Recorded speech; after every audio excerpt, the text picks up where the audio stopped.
Bapak Ibu yang kami hormati, acara pertama akan diawali dengan keynote speech dari Bapak Menteri Riset dan Teknologi, Kepala Badan Riset dan Inovasi Nasional, dengan tema Riset Dalam Negeri untuk Ketahanan Kesehatan melalui Pengembangan Vaksin Merah Putih. Untuk itu, kami undang dengan hormat Menteri Riset dan Teknologi untuk menyampaikan keynote speech. Menteri Riset dan Teknologi, Badan Riset dan Inovasi Nasional Bapak Profesor Bambang Permadi Sumantri Brojonegoro, SEMUP, PhD. Assalamualaikum warahmatullahi wabarakatuh. Selamat Salam. pagi dan salam sejahtera untuk kita semua. Mohon izin Bapak, untuk acara yang pertama dapat langsung diawali dengan keynote speech dari Bapak Menteri Riset dan Teknologi, Kepala Badan Riset dan Inovasi Nasional dengan tema Riset Dalam Negeri untuk Ketahanan Kesehatan Nasional melalui Pengembangan Vaksin Merah Putih. Untuk itu, kami undang dengan hormat Menteri Riset dan Teknologi atau Kepala BRIN untuk menyampaikan keynote speech. Kami persilahkan. Baik, terima kasih. Assalamualaikum warahmatullahi wabarakatuh. Selamat pagi, salam sejahtera, salam sehat buat kita semua.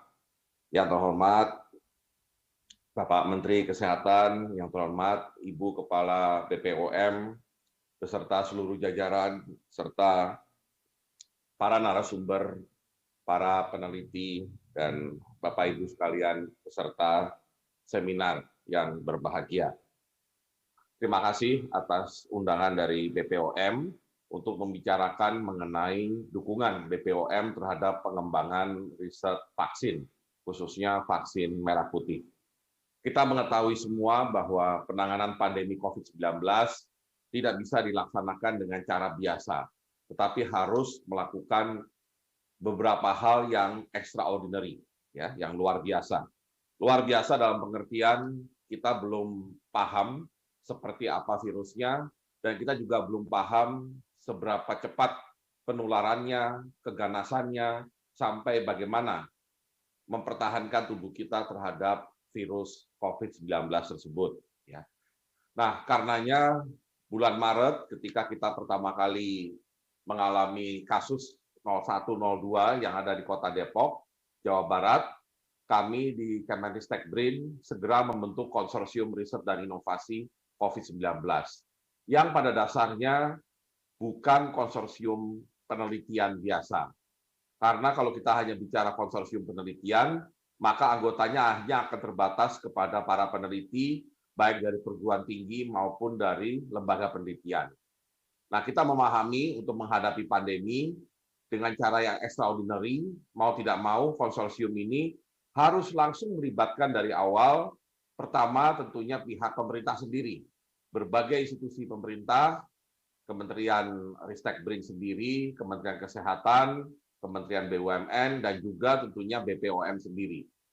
Mengingat pada akhirnya pemerintah yang bertanggung jawab untuk memberikan dukungan pendanaan, fasilitasi untuk mempertemukan semua pihak, dan juga menjadi regulator dari berbagai produk obat yang dihasilkan. Nah, kemudian pihak ketiga yang harus langsung diajak dari awal itu adalah dunia usaha, terutama industri yang siap untuk melakukan hilirisasi dari berbagai produk yang dihasilkan untuk penanganan pandemi COVID ini, baik swasta maupun BUMN. Selain itu, tentunya kita melibatkan asosiasi dokter, ya, asosiasi tenaga kesehatan, rumah sakit, maupun berbagai pihak yang kita anggap langsung terlibat dalam penanganan COVID-19. Dari situ kemudian kita mencoba membagi tugas dari konsorsium tersebut, ya, di halaman berikut, ya, dengan berbagai fokus. Pertama tentunya pencegahan, ya, khususnya kita bicara penggunaan bahan-bahan herbal yang berasal dari keanekaragaman hayati kita untuk bisa memperkuat daya tahan tubuh kita, ya.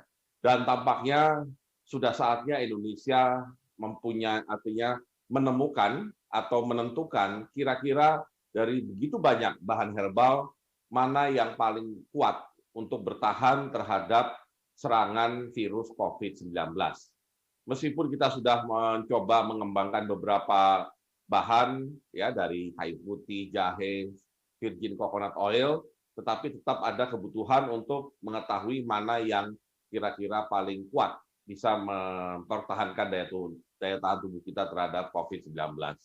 Kemudian tentunya karena ini adalah penyakit yang menyebar begitu cepat melalui droplet, makanya kita membuat juga bagian khusus untuk testing dan screening. Untuk testing misalkan PCR test kit, sedangkan untuk screening kita juga mengembangkan misalkan rapid test antibody di awal, kemudian rapid test antigen, sampai akhirnya kita menghasilkan Ginos, ya. Ginos yang kita harapkan bisa membantu upaya screening, ya, sehingga mencegah penyebaran di tempat-tempat tertentu, terutama tempat-tempat yang tinggi lalu lintas manusianya. Selain itu, kita juga mendorong ditemukannya atau inovasi dari alat kesehatan. Baik alat kesehatan yang sifatnya kritikal untuk penanganan pasien, seperti ventilator, maupun alat kesehatan yang dipakai untuk membantu upaya testing, seperti mobile lab BSL-2. Dan juga alat kesehatan pendukung yang tujuannya adalah untuk mengurangi resiko pada tenaga kesehatan seperti robot, maupun alat-alat yang berguna untuk membersihkan udara di sekitar kita, ya, baik dalam bentuk autonomous UVC robot maupun proses ozonisasi. Nah, selain itu kita juga mendorong dilahirkannya obat dan terapi yang kira-kira cocok untuk COVID-19.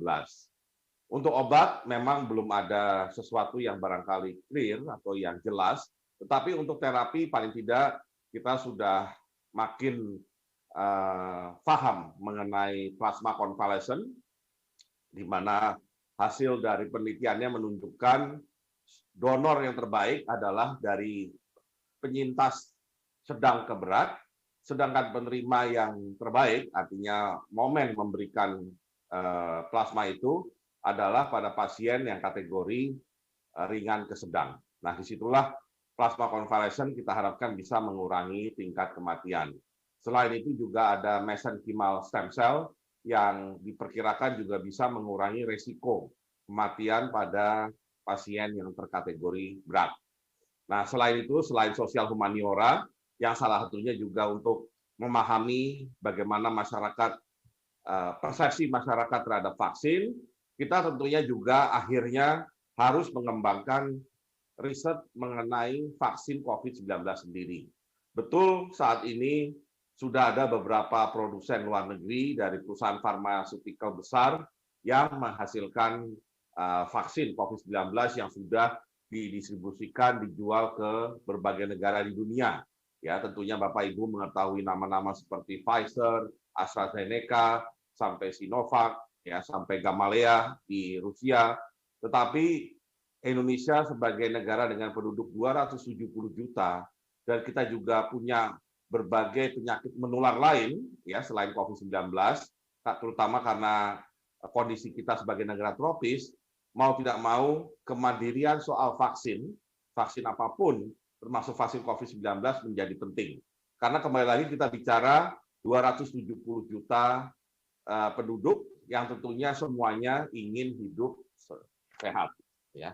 Nah, ketika kemudian kita di halaman berikut mengembangkan vaksin merah putih, memang harus diakui kita belum punya pengalaman membuat vaksin dari nol sampai akhirnya vaksin tersebut dicari bibit vaksinnya, kemudian dikembangkan di manufaktur sampai siap untuk dilakukan vaksinasi. Kita belum punya pengalaman dari awal sampai akhir tersebut. Yang ada pengalaman penelitian di hulu untuk melahirkan misalnya bibit vaksin untuk hepatitis B, bibit vaksin untuk demam berdarah, maupun bibit vaksin untuk malaria. Tetapi bibit vaksin tersebut belum pernah dibawa ke manufaktur, dalam hal ini misalnya ke Bio Farma. Sehingga Bio Farma sendiri pengalamannya lebih banyak kepada mengolah bulk vaksin untuk misalkan program imunisasi nasional untuk dibuat vaksin yang nantinya siap untuk diberikan kepada para penerima. Nah, disinilah kenapa kami di Kemenristek BRIN berupaya sekali agar kita akhirnya bisa melahirkan vaksin COVID-19 versi Indonesia yang kita namakan vaksin merah putih. Definisi dari vaksin merah putih di sini adalah pengembangan bibit vaksin yang menggunakan isolat virus yang beredar di Indonesia dan nantinya dilakukan oleh para peneliti Indonesia dan tentunya produksinya dilakukan juga oleh Indonesia. Nah, ada 6 yang saat ini sedang bekerja untuk melahirkan vaksin COVID-19, yaitu Eijkman dengan subunit protein rekombinan, kemudian ada Unair yang sekarang beralih kepada inactivated virus, tadinya adenovirus, kemudian ada LIPI dengan protein rekombinan, kemudian ITB juga protein rekombinan dan adenovirus, UI mencoba yang agak berbeda, yaitu DNA, mRNA, dan VLP, virus like particles, dan UGM mencoba dengan subunit protein rekombinan. Kenapa kami memberi kesempatan kepada 6 institusi untuk bekerja sesuai dengan platformnya masing-masing? Karena tentunya dalam pengembangan vaksin, teknologi vaksin saat ini, Indonesia harus bisa menguasai berbagai macam platform yang ada, ya, terutama platform yang dianggap sebagai suatu kemajuan teknologi, contohnya DNA maupun mRNA. Karena bagaimanapun kita tidak pernah tahu jenis apa nanti virus yang akan datang di Indonesia maupun di dunia. Sehingga kemampuan kita menguasai beberapa platform menjadi penting, dan kita juga ingin tahu seberapa banyak peneliti kita yang paham mengenai pengembangan vaksin itu sendiri. Nah, setelah berproses ya, di halaman ini kita bisa melihat bahwa dari 6 yang sedang bekerja ini, ada 2 yang perkembangannya paling cepat, yaitu dari Eijkman dengan protein rekombinan, khususnya yang ekspresi ragi atau ekspresi GIS, di mana PT Bio Farma sudah siap menjadi pihak manufacturing-nya. Untuk yang mamalia, ekspresi mamalia sebenarnya bibit vaksinnya sudah siap, tetapi Bio Farmanya yang belum siap untuk menangani ekspresi mamalia. Sehingga kemudian kami fokus kepada ekspresi GIS yang diperkirakan bibit vaksinnya bisa diberikan ke Bio Farma sekitar bulan Mei, ya, bulan depan. Ya, mudah-mudahan ini bisa terpenuhi. Satu lagi yang juga berproses cukup cepat itu adalah dengan Universitas Airlangga yang menggunakan inactivated virus dan sudah mendapat mitra industri yaitu PT Biotis. Di mana PT Biotis, menurut info yang kami terima, masih sedang mengurus izin CPOB-nya atau GMP-nya dengan BPOM. Ya, dan tentunya kita juga harapkan dukungan BPOM agar kita punya industri pengembangan vaksin di luar Bio Farma. Ya. Ketergantungan kita terhadap Bio Farma akan menimbulkan masalah kalau kita perlu produksi dalam jumlah besar. Ya.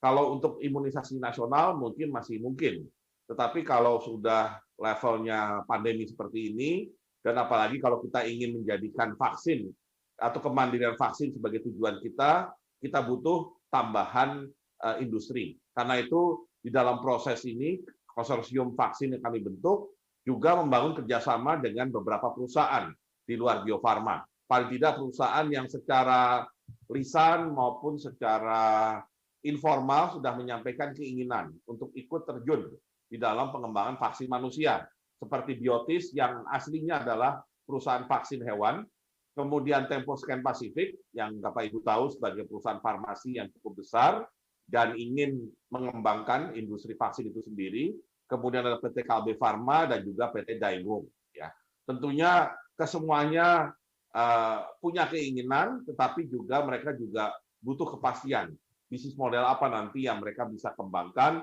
agar mereka bisa berpartisipasi dalam pemenuhan kebutuhan vaksin dalam negeri. Ya. Nah, di halaman berikut kita bisa melihat progresnya secara teknis, tapi tentunya pertama kami sangat mengapresiasi BPOM yang sudah langsung memberikan pendampingan sejak awal. Maksudnya sejak masih di lab, ya. Karena tentunya posisi BPOM yang paling penting adalah ketika kita akan masuk uji klinis tahap 1, ya, dan kemudian dilanjutkan tahap 2 dan tahap 3. Tetapi agar nanti perizinan untuk tahap uji klinis tahap 1 itu mulus, maka BPOM sejak awal sudah menawarkan dukungannya, bantuannya, paling tidak pendampingan bagi para pihak yang diperkirakan cukup siap untuk segera masuk, untuk segera beralih dari GLP ke GMP, ya. Karena ya yang seperti saya coba pelajari, lab ke manufacturing itu bukan hal yang mudah, ya. Artinya tidak bisa dianggap sebagai proses yang biasa saja. Apalagi tadi, ya, biofarmanya dan apalagi biotis juga belum berpengalaman untuk menerima bibit vaksin yang dalam tanda petik langsung dari lab. Ya, mereka biasanya mungkin menerima bibit vaksin yang sudah dalam bentuk bulk yang kemudian siap untuk dimasukkan untuk proses fill and finish. Nah, mudah-mudahan tentunya uji klinis atau tahap persiapan menuju uji klinis bisa dipercepat di masing-masing perusahaan, ya, baik di Bio Farma maupun Biotis, sehingga nanti BPOM juga bisa membantu dengan proses percepatan di uji klinis. Tentunya kita harus selalu mengikuti semua prosedur yang ditetapkan. Dan karena kita bicara mengenai vaksin, kita bicara mengenai produk yang langsung terkait manusia, yang tentunya kalau ada kesalahan bisa mengancam jiwa manusia. Karenanya semua proses harus diikuti, tetapi barangkali dengan intensitas komunikasi yang tinggi serta saling percaya antara satu pihak dengan yang lain, kita harapkan tahapan uji klinis barangkali bisa dipercepat keseluruhannya 1-3 dalam tempo 8-9 bulan. Karena bagaimanapun kita berharap vaksin merah putih bisa berkontribusi pada proses vaksinasi tahap pertama ini. Ya, tahap pertama itu yang sekarang sedang dirancang oleh Kemenkes, kemungkinan berlangsung 15 bulan, 12-15 bulan. Dan tentunya vaksin merah putih juga akan mempunyai fungsi nantinya jangka menengah untuk memberikan booster apabila daya tahan tubuh yang ditimbulkan vaksin tahap awal sudah melemah, maupun vaksinasi ulang apabila ternyata daya tahan tubuh yang ditimbulkan oleh vaksin di tahap awal itu sudah hilang. Dan kita harapkan vaksin merah putih benar-benar akan menjadi tuan rumah di negara sendiri ketika paling tidak 2 dari 6 ini sudah sampai kepada tahap produksi massal, terutama dari Eijkman dan Erlangga, dan kemudian dengan waktu yang ada, mudah-mudahan pengembangan vaksin merah putih juga sudah memperhatikan strain atau varian baru yang saat ini mulai ditemukan di Indonesia yang berasal dari negara lain yang dikhawatirkan bisa mengganggu kinerja vaksin.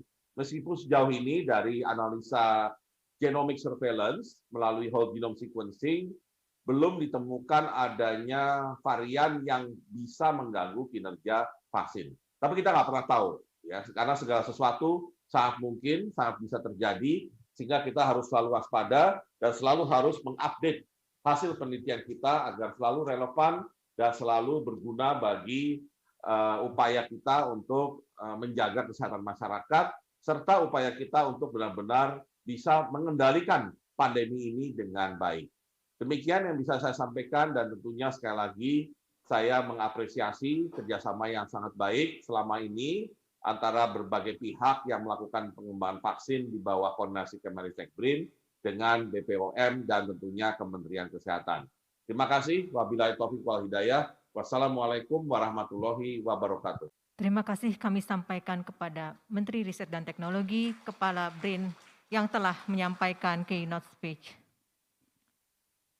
Bapak Ibu hadirin yang kami hormati, selanjutnya adalah keynote speech dari Menteri Kesehatan Republik Indonesia dengan tema Dukungan Pengembangan Vaksin Merah Putih untuk Kemandirian Suplai Vaksin Nasional.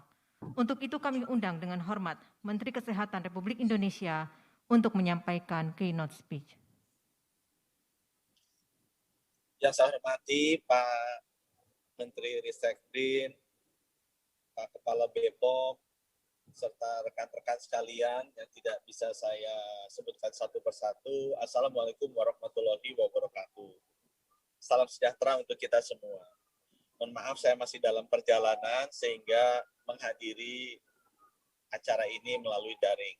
Tapi saya ucapkan selamat dan saya senang sekali bisa berpartisipasi di acara ini mengingat pentingnya vaksin produksi Indonesia untuk kelanjutan dan kesinambungan dari program vaksinasi nasional kita.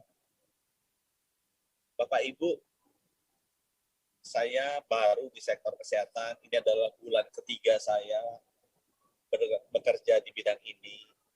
Saya sangat terharu mengenai aspirasi atau cita-cita dari semua insan kesehatan yang dicantumkan di target Sustainable Development Goal atau SDG nomor 3. Saya akan selalu ingat ada 4 kata penting yang ditulis di sana, yaitu untuk promoting healthy life and well-being for all people and all ages.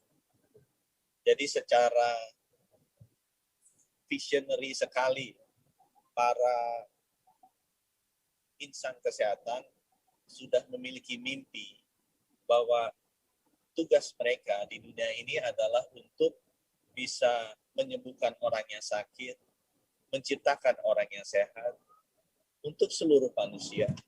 Ada unsur keadilan dan equity-nya di sini, baik itu di pulau maupun di benua besar, baik dia orang kaya maupun dia orang miskin, baik dia suku bangsa A atau suku bangsa B, agama A, agama B, partai politik yang pilihan apa, dan juga untuk semua usia.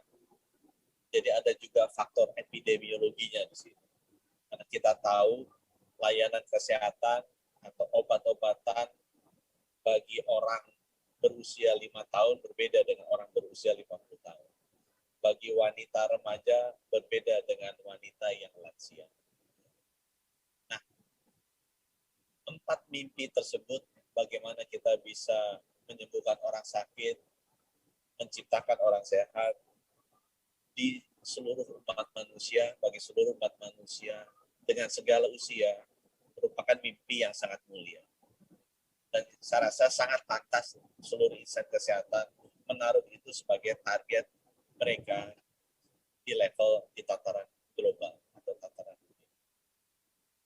Nah, kami di Indonesia menyadari bahwa peran Kementerian Kesehatan adalah untuk memastikan ada 2 subsektor bisa bekerja bersama-sama, saling terkait, walaupun agak berbeda nature-nya untuk mencapai tujuan tadi. Satu adalah subsektor obat-obatan atau farmasi, yang pemainnya adalah perusahaan-perusahaan obat-obatan, perusahaan farmasi, dan satu sektor yang kedua adalah sektor layanan kesehatan atau rumah sakit. Kedua sektor ini berbeda dari sisi prosesnya, bisnisnya, cara bekerjanya, tapi sangat berkaitan perannya satu sama lain untuk mencapai target atau mimpi yang tadi dicantumkan dalam SDG 3 yang sudah menjadi mimpi dari seluruh insan kesehatan di seluruh dunia. Nah, pada kesempatan ini saya sadar bahwa kita akan lebih banyak berbicara di sektor farmasi, di sektor obat kesehatannya, bukan di sektor layanan kesehatan atau sektor rumah sakitnya. Nah, untuk kedua sektor ini, bagi kami sebagai regulator kesehatan adalah penting bagaimana agar konsep health security-nya bisa kita capai. Health security dalam arti semua layanan maupun obat kesehatan, saya ulangi, baik itu layanan, sektor layanan maupun sektor obat kesehatan, available, walaupun sudah tersedia harus terjangkau atau affordable. Kalau ataupun terjangkau harus kualitasnya baik, quality-nya baik, dan juga harus resistant atau tahan atau resilience. Jadi resilience yang baik. Jadi 4 hal komponen dari health security itu harus kita pastikan kita bangun, baik itu di sektor obat-obatan kesehatan maupun juga di layanan kesehatan. Jadi availability, affordability, quality, and resilience. Dan terkhusus untuk meeting kali ini, saya mau menekankan pentingnya resiliensi, pentingnya kemandirian, pentingnya daya tahan, pentingnya kedaulatan untuk subsektor obat-obatan kesehatan. Hal yang sama juga harus terjadi dari sisi lain. Tapi khusus untuk meeting kali ini, saya ingin menekankan pentingnya kemandirian atau resiliensi atau kedaulatan untuk sektor obat-obatan. Saya ingin share sedikit pengalaman terkait dengan pandemi ini. Pada saat pandemi ini baru mulai, kita sadar bahwa kita membutuhkan obat antivirus. Di dalam negeri yang sudah kita miliki adalah produksi dari BUMN Bio Farma yang namanya oseltamivir atau Tamiflu. Kita sadar itu dibutuhkan, kita mencari obat-obatan tersebut bisa diproduksi, tapi ternyata bahan bakunya atau aktif pharmaceutical ingredient-nya harus kita import. Dan negara yang biasa mengekspor menerapkan lockdown. Sehingga kita tidak bisa mendapatkan bahan baku obat yang sangat penting untuk merawat pasien-pasien COVID. Di awal bulan Maret 2020. Itu yang saya maksud dengan kemandirian. Itu yang saya maksud dengan resiliensi. Itu yang saya maksud dengan kedaulatan. Membutuhkan kita sekitar waktu 1 bulan dengan effort yang luar biasa untuk mencari sumber lain sehingga kita bisa memperoleh obat antivirus oseltamivir. Kejadian itu berulang untuk obat-obat antivirus lainnya seperti favipiravir, waktu itu kita harus bawa Avigan dari Jepang, atau juga remdesivir. Kedua obat itu tidak bisa diproduksi di Indonesia, yang favipiravir mungkin sekarang sudah bisa, dan itu benar-benar sulit sekali kita bisa mendapatkan akses ke mereka, padahal obat-obatan antivirus ini adalah satu grup obat-obatan yang sangat dibutuhkan untuk menghadapi pandemi, yang pada puncaknya 300 orang mati sehari, 9.000 orang mati dalam sebulan, atau 108.000 orang yang mati dalam setahun, kalau menggunakan rate yang sama. Itu pentingnya resiliensi, itu pentingnya kemandirian, itu adalah pentingnya kedaulatan kita untuk obat-obatan kesehatan. Obat-obatan itu terus berkembang. Sesudah antivirus, kita juga melihat bahwa timbul yang namanya badai sitokin sebagai dampak dari masuknya virus. Sehingga diperlukan juga obat-obatan, baik itu anti-interleukin 6, seperti tocilizumab atau Actemra, maupun anti-interleukin 1, seperti Gammaras. Sekali lagi kita lihat, obat-obatan seperti ini yang sangat menentukan mati hidupnya pasien kita, life saving untuk para penderita COVID di Indonesia, amat sulit kita peroleh. Kalau toh pun diperoleh, harganya jadi unaffordable. Jadi availability-nya masalah, affordability-nya masalah. Balik lagi kenapa? Karena resiliensi, kemandirian, kedaulatan kita untuk obat-obatan itu tidak. Contoh yang terakhir yang saya mau berikan adalah mengenai vaksin. Vaksin di Indonesia ada 4. Sengaja kita bikin 4 supaya resikonya kita bisa mitigasi kalau ada terjadi satu hal yang tidak kita inginkan terhadap salah satu vaksin. Kita memiliki akses ke vaksin Sinovac dari China. Kita memiliki akses ke vaksin AstraZeneca dari Inggris. Kita memiliki akses dari vaksin Novavax dari perusahaan Amerika dan Kanada. Dan kita memiliki akses kepada vaksin BioNTech Pfizer yang merupakan startup di Jerman dan disupport oleh perusahaan di Amerika. Banyak orang bertanya kenapa ambil yang 4. Waktu itu saya bilang karena saya nggak tahu apa yang akan terjadi kalau salah satu tiba-tiba ada masalah. Kita masih punya 3 yang lain. Bayangkan kalau kita sebagai negara hanya punya 2 sumber atau even 1 sumber dan sumber itu bermasalah. Program vaksinasi kita akan berhenti. Dan itu terjadi, teman-teman. Kita tahu AstraZeneca sekarang tidak bisa keluar dari India. Karena India kasusnya sangat naik tinggi, sehingga mereka merasa semua vaksin yang diproduksi harus dipakai dulu untuk rakyat mereka. Sesuatu hal yang menurut saya sangat wajar, tapi akibatnya berdampak kepada resiliensi terhadap kemandirian, terhadap daya tahan, terhadap kedaulatan di banyak negara-negara lain, termasuk kita.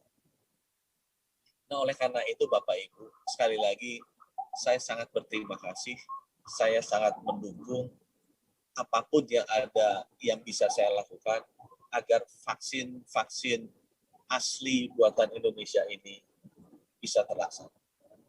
Saya bangga melihat banyak perguruan tinggi, banyak ahli-ahli kita di bawah bimbingan BPOM bisa memulai penelitian ini. Agak terlambat menurut saya, tapi saya bangga. Dan saya juga sudah memastikan bahwa Kementerian Kesehatan sudah mengalokasikan anggaran untuk tahun ini 400 miliar untuk mendukung bersama-sama dengan Kemenristek-Brin penelitian vaksin. Di Amerika mereka belikan sekitar 1 billion US dollar terhadap setiap inisiatif vaksin. Namanya Operation Warp Speed. Ya kita walaupun agak terlambat, ya kita lakukan sekarang. Karena kita sangat membutuhkan vaksin-vaksin asli Indonesia agar bisa mengatasi masalah resiliensi, health resiliency. Ya Bapak Ibu, mungkin saya akan tutup. Ya, terima kasih BPOM. Saya mendengar bahwa di setiap penelitian itu ada yang namanya lembah kematian, di mana hasil dari penelitian itu kemudian gagal untuk terrealisasi. Dan itu adalah salah satu tugas negara untuk memastikan kita bisa menggandeng para peneliti ini melewati lembah kematian itu dengan aman. Dan kita sudah persiapan dan kita memberikan komitmen untuk para peneliti Indonesia. Ayo kita bersama-sama mewujudkan vaksin asli Indonesia. Virus SARS-CoV-2 ini ada SARS-CoV-1 tahun 2002 di Cina. 17 tahun kemudian SARS-CoV-2 muncul di seluruh dunia. Tidak ada yang bisa menjamin SARS-CoV-3 dan SARS-CoV-4 tidak akan hadir di muka bumi. Adalah tugas kita bersama untuk mempersiapkan infrastruktur pabrik, infrastruktur obat, infrastruktur peneliti-penelitinya, dan infrastruktur mekanisme untuk peneliti-peneliti ini, pabrik-pabrik ini bisa memproduksi obat yang lengkap bila nanti SARS-CoV-3 ataupun SARS-CoV-4 datang. Ini adalah kewajiban kita untuk memastikan bahwa anak kita, anak dari anak kita, generasi-generasi sesudah kita akan jauh lebih siap menghadapi pandemi yang akan datang dibandingkan kita. Semoga Indonesia masa depan lebih baik dari masa kini. Dan saya yakin Indonesia masa kini lebih baik daripada Indonesia masa lalu. Terima kasih BPOM, terima kasih Menristek-Brin. Wabillahi taufiq wal hidayah. Wassalamualaikum warahmatullahi wabarakatuh. Terima kasih kami sampaikan kepada Bapak Menteri Kesehatan RI yang telah menyampaikan keynote speech. Bapak Ibu hadirin yang kami hormati, selanjutnya adalah sambutan dari Kepala Badan Pengawas Obat dan Makanan Republik Indonesia, dilanjutkan dengan keynote speech terkait pendampingan Badan POM dalam pemenuhan standar dan persyaratan khasiat keamanan dan mutu pada pengembangan vaksin. Kepada yang terhormat Ibu Dr. Penny Kalukito MCP, kami persilahkan. Terima kasih. Bismillahirrahmanirrahim. Assalamualaikum warahmatullahi wabarakatuh. Salam sejahtera untuk kita semua. Shalom, Om Swastiastu, Namo Buddhaya, salam kebajikan. Selamat pagi Bapak Ibu sekalian. Yang kami hormati Bapak Menteri Ristek dan Teknologi, Kepala Badan Riset dan Inovasi Nasional, Bapak Profesor Bambang Sumatri Brojonegoro, Bapak Menteri Kesehatan, Bapak Insinyur Budi Gunadi Sadikin, Deputi Bidang Teknologi Agroindustri dan Bioteknologi, Badan Pengkajian dan Penerapan Teknologi BPPT, Bapak Dr. Sony Sulistia Wirawan, Ketua Konsorsium Riset dan Inovasi COVID-19, Bapak Profesor Wiku Bakti Adi Sasmito, apakah hadir luring Pak Wiku, Prof Wiku? Enggak, luring, daring ya. pimpinan lembaga, institusi, dan tim peneliti vaksin merah putih, industri farmasi, mitra yang akan bekerja sama dalam proses hilirisasi vaksin merah putih, dan tim ahli Komnas Penilai Obat. Terima kasih kehadiran dan selalu mendampingi Badan POM, serta Bapak Ibu sekalian, para undangan yang hadir baik secara luring maupun daring, dari berbagai perguruan tinggi, universitas, dan asosiasi profesi, serta para undangan lainnya. Pertama tentunya saya menyampaikan terima kasih atas keynote speech, arahan, dan komitmen tadi yang sudah disampaikan oleh Bapak Menteri Ristek dan juga dari Bapak Menteri Kesehatan. Tentunya ini menjadi semangat untuk kita semua, ya, untuk bersama-sama kita bekerja sama, triple helix cooperation, ya, triple helix collaboration antara pemerintah, peneliti, perguruan tinggi, dan industri untuk mengawal pengembangan vaksin dalam negeri dalam hari ini untuk kemandirian kita untuk akses vaksin dalam bersama-sama kita berjuang keluar dari pandemi COVID-19 ini. Sekarang tentunya kami Badan POM menerjemahkannya dalam bentuk dukungan teknis apa yang sudah kami lakukan dan juga ke depan. Mudah-mudahan apa yang bisa kita lakukan dengan lebih intensif lagi, dengan komunikasi yang lebih intensif, sehingga percepatan dan dorongan ini, ya, dari hilirisasi dari produk-produk penelitian vaksin bisa segera konkret kita hadirkan sebagai bagian dari kemandirian kita pada vaksin. Alhamdulillah kita bisa hadir dalam pertemuan ini dengan suatu forum pengawalan vaksin merah putih oleh Badan POM, dan nanti akan ada launching dari buku tools penilaian mandiri pengembangan vaksin di lembaga riset. Ini adalah bentuk satu tool yang dikembangkan. Saya kira sebetulnya sudah dilalui proses-proses pendampingan dengan Badan POM, tapi dengan adanya buku ini mudah-mudahan pemahaman secara luas dikaitkan berbagai standar-standar yang harus dipenuhi pada saat pengembangan awal vaksin bisa dilakukan. Saya akan membacakan, karena saya tidak mau kehilangan poin-poin penting yang sifatnya teknis kaitkan dengan konsep, komitmen, dan dukungan Badan POM dalam hal ini.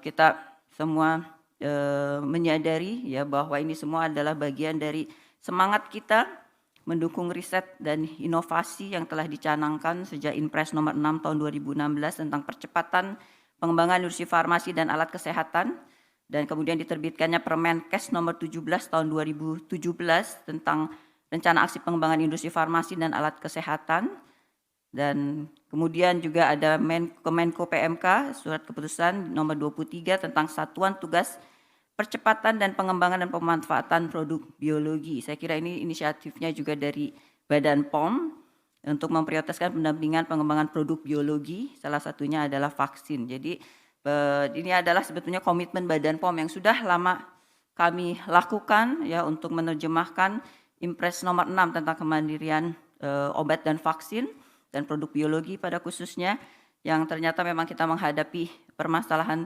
konkret dalam pandemik ini. Jadi proses ini sebenarnya sudah lama juga kita lakukan, dukungan dari Badan POM. Pandemi COVID merupakan momentum kebangkitan kemandirian riset dan inovasi tanah air, ya, yang prosesnya sudah lama kita lakukan sejak 2016. Jadi sekaranglah waktunya untuk kita mewujudkan, ya, berbagai regulasi yang sudah ada sebetulnya. Sejak munculnya kasus pertama COVID-19, hampir 1 tahun yang lalu, sudah banyak inovasi yang dilahirkan oleh bangsa Indonesia, anak-anak bangsa, termasuk juga berbagai inisiatif penelitian pengembangan obat dan vaksin, tujuan pengobatan pencegahan terhadap penyebaran penyakit COVID-19. Bapak Presiden juga secara khusus memberikan instruksi bahwa Indonesia harus mampu mandiri melalui vaksin yang dikembangkan dan diproduksi sendiri. Hasil penemuan dan produksi vaksin ini sangat penting untuk kita dapat menangani krisis kesehatan maupun krisis ekonomi. Kemudian untuk percepatan pengembangan vaksin COVID-19, tadi telah diterbitkan keputusan Presiden percepatan pengembangan vaksin coronavirus dan dengan terbitnya diharapkan mewujudkan ketahanan nasional dan kemandirian bangsa dalam pengembangan COVID-19. dan dengan meningkatkan sinergi, konsolidasi, dan kontribusi dari penelitian, pengembangan, pengkajian, dan penerapannya, serta invensi dan inovasi, kemudian produksi dan distribusi dan penggunaannya dari vaksin 19 yang melibatkan unsur-unsur pemerintah, kelembagaan, ilmu pengetahuan dan teknologi, serta sumber daya ilmu pengetahuan dan teknologi. Pengembangan vaksin COVID-19 termasuk salah satu inisiatif yang saat ini sedang dilakukan oleh lembaga perguruan tinggi dan penelitian di Indonesia, dikoordinir oleh Kemendikbud BRIN di bawah konsorsium vaksin merah putih. Pengembangan vaksin merah putih ini adalah respon terhadap kebutuhan percepatan penanganan pandemi COVID-19 dan juga upaya kita untuk kemandirian bangsa. Pengembangan vaksin merah putih dikoordinasikan oleh Kemendikbud BRIN adalah vaksin yang berasal dari virus pasien Indonesia dan dikembangkan oleh peneliti Indonesia dengan sumber daya yang ada di Indonesia. Di mana tadi sudah disampaikan, terdapat 6 institusi yang melakukan pengembangan vaksin merah putih dengan platform yang berbeda, yaitu Lembaga Biologi Molekuler Eijkman, Universitas Airlangga, Lembaga Ilmu Pengetahuan Indonesia, Universitas Gadjah Mada, Universitas Indonesia, dan Institut Teknologi Bandung. Kami mengapresiasi pada upaya para peneliti Indonesia dari berbagai lembaga riset Indonesia untuk mencari solusi dalam penanganan COVID-19 ini melalui pengembangan vaksin dalam negeri. Dan Badan POM akan selalu siap mendukung dan mendorong percepatan pengembangan vaksin yang sesuai dengan standar-standar dan ketentuan yang berlaku. Pengembangan vaksin ini memang memerlukan serangkaian tahapan proses pengembangan dan pengujian yang sesuai dengan standar pengembangan vaksin, dengan tujuan untuk memastikan vaksin yang akan digunakan pada masyarakat adalah aman, berkhasiat, dan memiliki mutu yang baik. Artinya juga nanti bisa menjadi produk yang kompetitif juga. Tahapan pengembangan vaksin dimulai pada pertama uji pengembangan awal kandidat vaksin, kemudian tahap uji preklinik pada hewan dalam skala laboratorium, hingga tahap uji klinik pada manusia dalam skala pilot, dan selanjutnya barulah produksi di fasilitas industri farmasi. Saya kira ini perlu disampaikan pada masyarakat juga bahwa ada tahapan-tahapan di mana bukan hanya Badan POM yang perlu mengawal, tapi juga ada beberapa tahapan awal pengembangan vaksin yang perlu dikawal sebelum masuk ke tahapan uji klinis dengan manusia. Nah, pada keadaan normal setiap tahapan pengembangan vaksin ini dilakukan secara bertahap, di mana tahap baru berlanjut dapat dilakukan apabila sudah selesai proses pada tahap sebelumnya. Namun, pada keadaan emergensi seperti pandemi COVID pada saat ini, dimungkinkan untuk modifikasi dari tahapan proses pengembangan, di mana tahapan proses dapat dilakukan secara paralel yang disebut dengan adaptive trial design. Di samping itu juga dalam keadaan pandemik dapat diterbitkan persetujuan penggunaan dalam keadaan emergensi sebelum uji klinik fase 3 selesai, berdasarkan hasil analisa dari data-data interim. Di dalam setiap tahapan pengembangan vaksin, mulai dari tahap preklinik, tahap mendapatkan prototipe vaksin, tahap scale up, dari seed vaksin yang diperoleh menjadi produk yang dapat digunakan untuk manusia, dalam pelaksanaan uji klinik, dan tahap pembuatan skala produksi, terdapat standar dan kriteria yang harus dipenuhi dan dianggap layak untuk masuk ke tahapan berikutnya. Keseluruhan tahapan proses harus didukung dengan hasil-hasil pengujian yang valid, dan memenuhi kaidah standar yang berlaku secara internasional untuk menghasilkan vaksin yang aman, berkhasiat, dan bermutu. Tahap awal pengembangan vaksin dimulai dari tahap discovery dan tahapan preklinik, merupakan tahapan kritis yang penting karena pada tahapan tersebut bertujuan untuk menentukan proof of concept suatu penelitian vaksin. Nah, disinilah kemudian yang ada tadi valley of death ya. Jangan sampai kita berhenti di valley of death tersebut, tapi harus masuk ke tahapan hilirisasi ya. Dan sehingga memang tahap awal itu harus kuat betul dan memenuhi standar-standar yang diinginkan.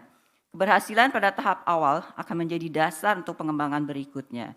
Pada tahap awal ini harus sudah dapat diterapkan target product profile atau karakteristik vaksin untuk COVID-19.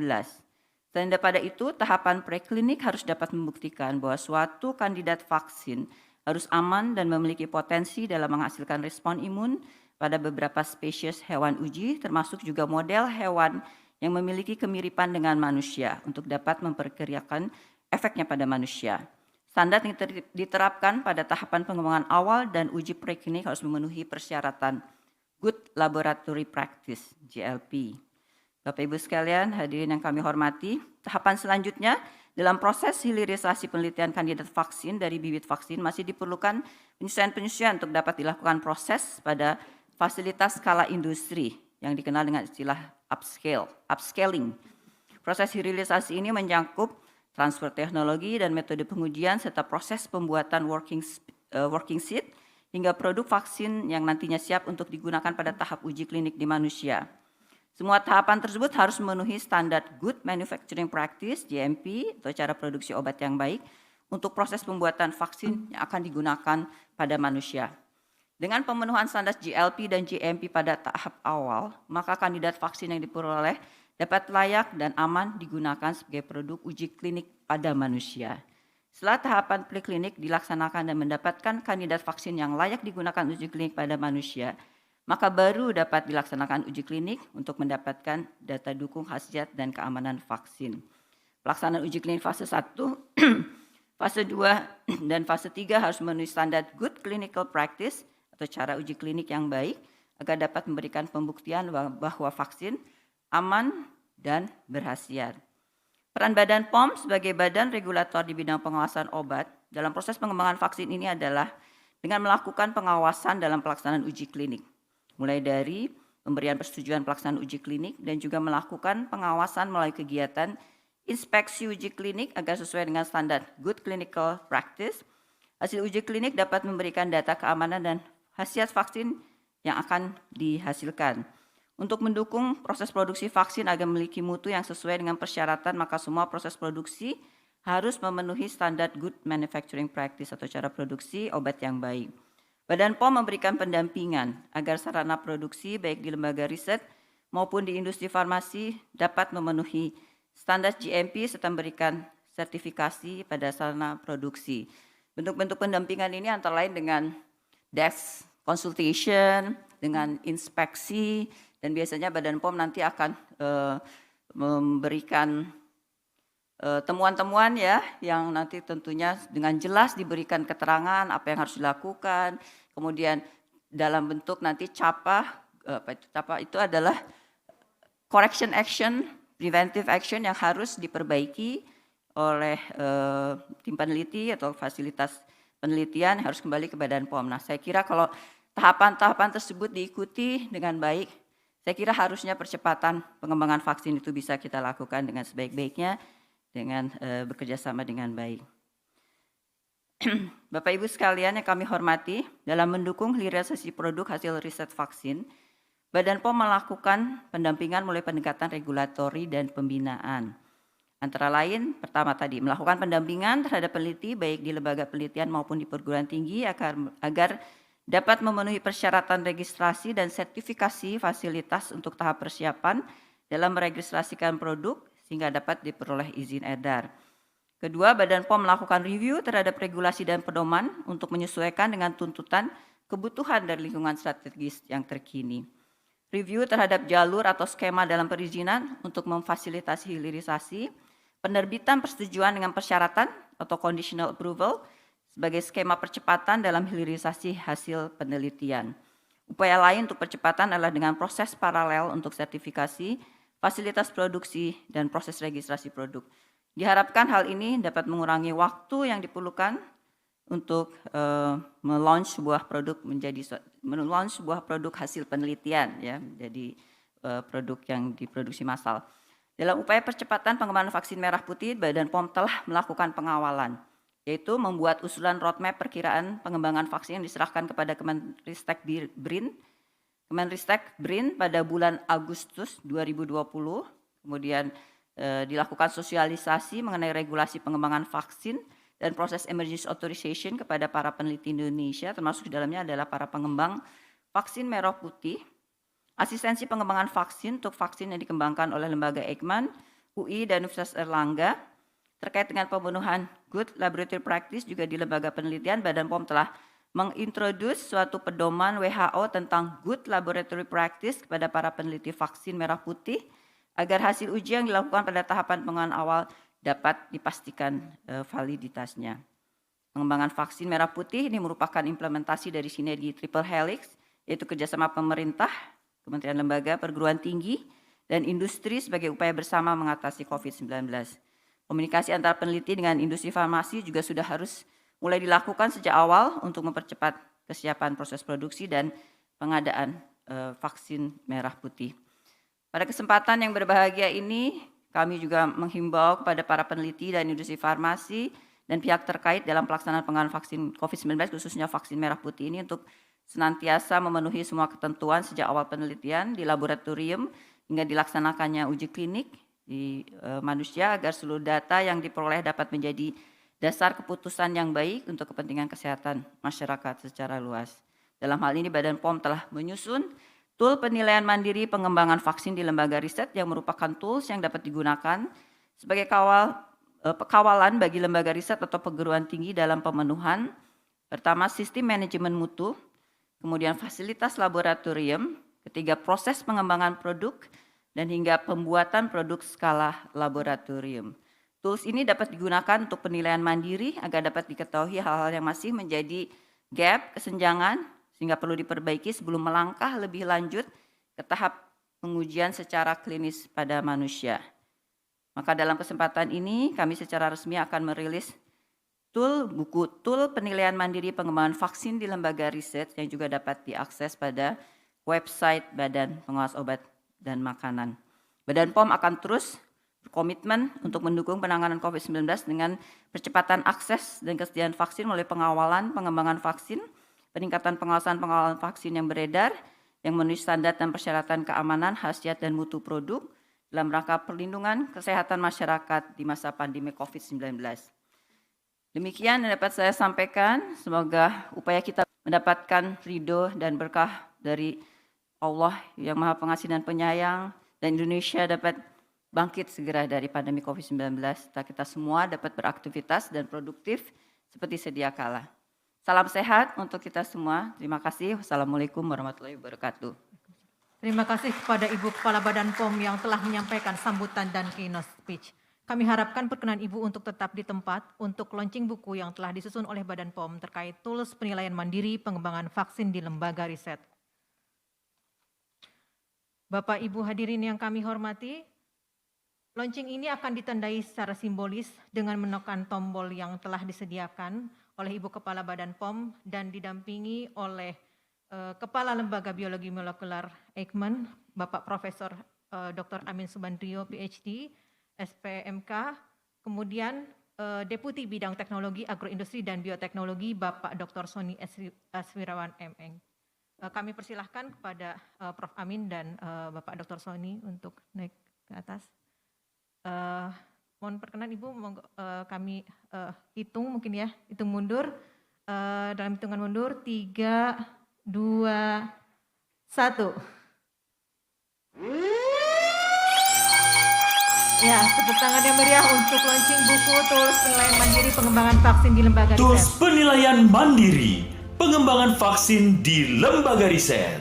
Hadirin yang berbahagia, seiring dengan bunyi sirene tadi, maka secara resmi Tools Penilaian Mandiri Lembaga Riset telah di-launching. Kami ucapkan terima kasih kepada Ibu Kepala Badan POM dan staf pendamping Prof. Amin dan Dr. Sony, dan kami persilahkan untuk kembali ke tempat. Bapak Ibu hadirin yang kami hormati, selanjutnya kita saksikan bersama penayangan video terkait pengawalan vaksin. Selamat menyaksikan.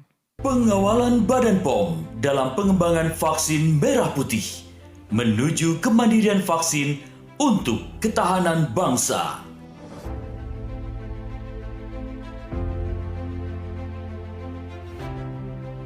Tahapan pengembangan vaksin dimulai dari uji pengembangan awal kandidat vaksin, tahap uji preklinik pada hewan dalam skala laboratorium, transfer teknologi, upscaling industri, hingga tahap uji klinik pada manusia dalam skala pilot dan produksi di fasilitas industri farmasi.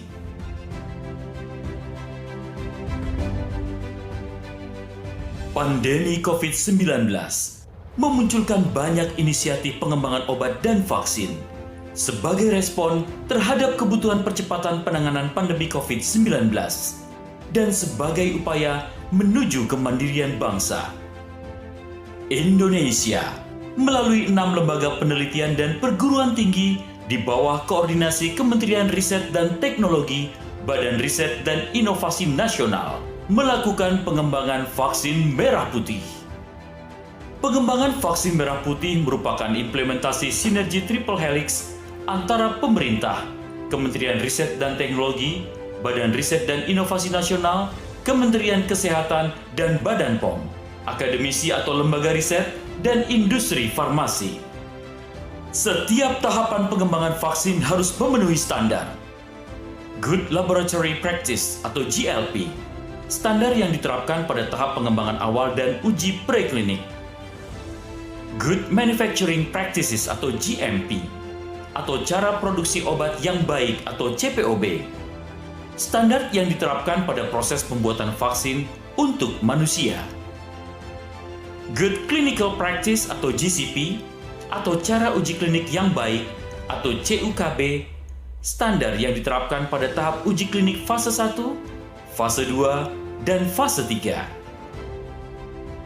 Merupakan tugas Badan POM sebagai badan regulator di bidang pengawasan obat untuk memastikan pemenuhan standar GLP, GMP, dan GCP dalam pengembangan vaksin. Sebagai bentuk pengawalan Badan POM sejak hulu untuk memastikan bibit kandidat vaksin dapat mencapai target product profile, Badan POM meluncurkan tools penilaian mandiri pengembangan vaksin di lembaga riset. Badan POM berkomitmen untuk mendukung penanganan COVID-19 dengan percepatan akses dan ketersediaan vaksin yang aman, berkhasiat, dan bermutu. Ya, tepuk tangan yang meriah untuk upaya Badan POM vaksin merah putih serta launching tool penilaian mandiri pengembangan vaksin di lembaga riset. Bapak Ibu hadirin yang berbahagia, alhamdulillah acara demi acara telah kita lalui dengan baik. Semoga apa yang dihasilkan dari acara pada hari ini bermanfaat dalam mengawal penyediaan vaksin merah putih di Indonesia. Kami selaku pembawa acara dan seluruh panitia penyelenggara, mohon maaf apabila ada sikap dan tutur kata yang kurang berkenan di hati hadirin sekalian. Akhir kata, wabillahi taufik wal hidayah, wassalamualaikum warahmatullahi wabarakatuh.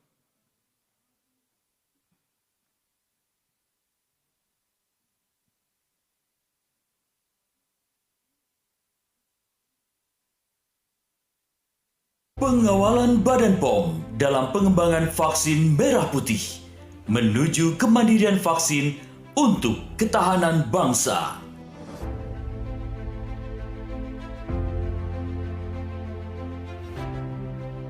Tahapan pengembangan vaksin dimulai dari uji pengembangan awal kandidat vaksin, tahap uji preklinik pada hewan dalam skala laboratorium, transfer teknologi, upscaling industri, hingga tahap uji klinik pada manusia dalam skala pilot dan produksi di fasilitas industri farmasi.